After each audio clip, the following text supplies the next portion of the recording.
My name is Dr. Duncan Wambugu, a musician and the conductor for the upcoming Palestrina concert.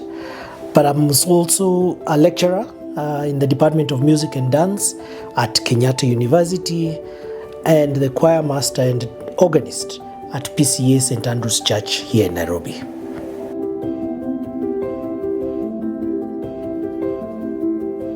Palestrina is one of the great composers of the Renaissance period, and he's known as like the father of polyphonic music. It's because of his compositions, it's because of his works, his compositions for the church, that we actually do have polyphonic or harmony music as we know it in the church today. So he's one of the greatest composers that ever lived, and one of the ones that any choral conductor or a choral singer should be able to perform works by Palestrina.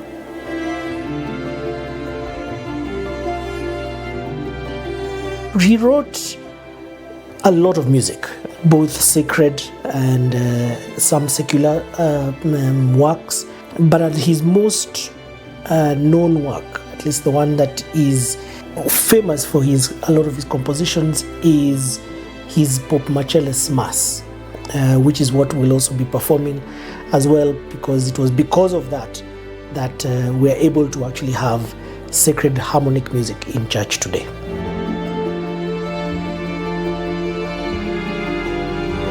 He has a great impact. He is one who was able to write, like for example, the Pope Marcellus Mass. The church, the popes at the time, I believe the Council of Trent, wanted to remove polyphonic music in the church.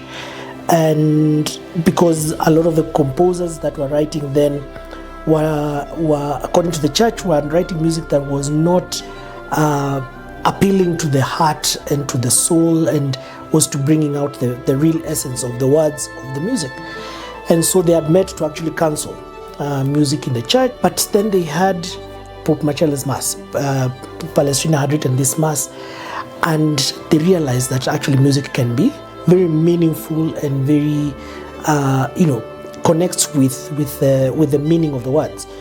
And so because of that, then now we do have sacred polyphonic music in the church. And so if not for anything else, not only just as a composer, a major composer for the Renaissance period, but just the fact that that one central piece was iconic enough that saved music in the church as we know it today.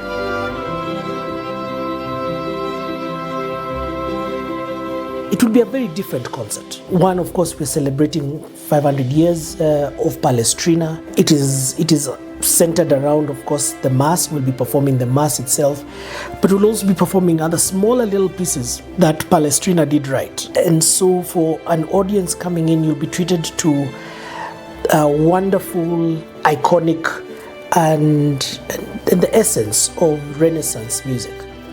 That is one. Two, of course, it will be sung, so there'll be a lot of choral singing. But the beauty of it is that it will be unaccompanied. So a lot of concerts you find, either an orchestra or piano or that kind of thing accompanying. But because the polyphonic music in the Renaissance was not accompanied, so it will be what we call a cappella. A lot of Latin singing as well, but beautiful. Very beautiful voices, very beautiful singing, very beautiful music, and an evening just to come and relax and enjoy some really classic polyphonic music.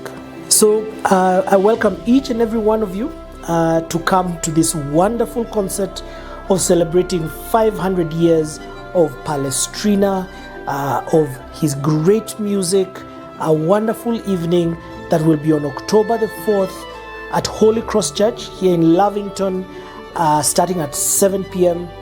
Please make sure you come, bring a friend or two or 10, and come and enjoy a wonderful evening of great Renaissance music. Karibuni.